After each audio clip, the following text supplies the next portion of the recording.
How do you plan to promote the arts such as music, theater, and dance at FSU?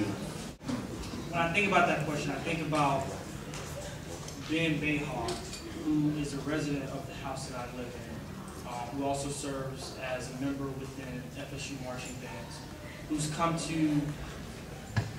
come home, quite frankly, late at night for the last 2 to 3 weeks, practicing, learning music. And I think about the troubling times that he has had within the College of Music, and I have friends that have in the College of Theater, because they can't practice, and we're limiting them for being able to go outside of Florida State University to get opportunities.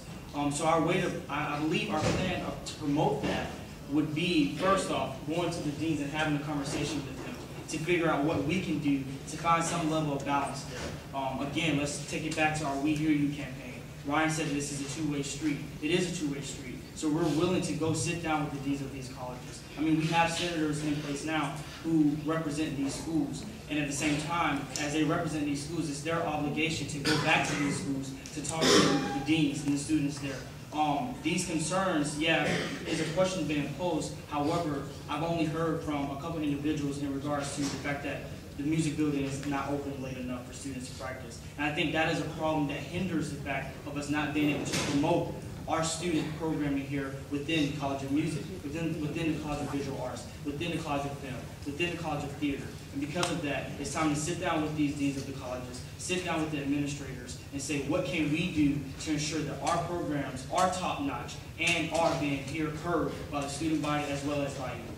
Unfortunately, budget cuts have limited a lot of sectors of the arts.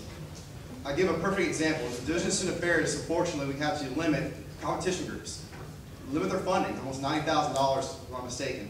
A perfect good example is All Night Yahtzee, who has been pulling teeth, struggling to find funding. We need to advocate. As student government, we need to advocate for these competition groups. They bring so much reputation to this university. And as students and as student leaders, we need to advocate for these groups. That's it. I myself am a music education major here at FSU.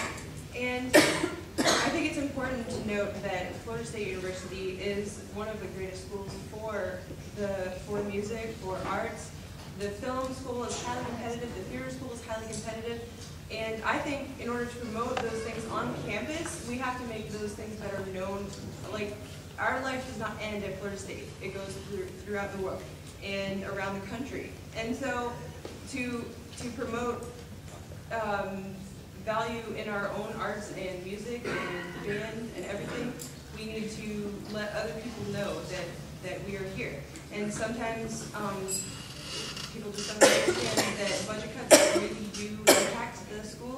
I myself have been victim to not being able to gain access to a practice room because of air conditioning not being on, lights not being on, doors locked, when they should be open for longer extended hours. I was also told by a fellow music major that they had been turned down for funding for an organization they wanted to start that would go out into local schools and begin teaching young students lessons in certain instruments and voice. However, they were turned down for funds for instruments, for any means of travel, for just basic components that would make that program possible, were turned down. And then that is when they turned to me and asked, so what were we supposed to use funding for? And I think making funds accessible for the things that, educational things that they're going to be used for, that's the most important thing, and also promoting the arts outside of FSU.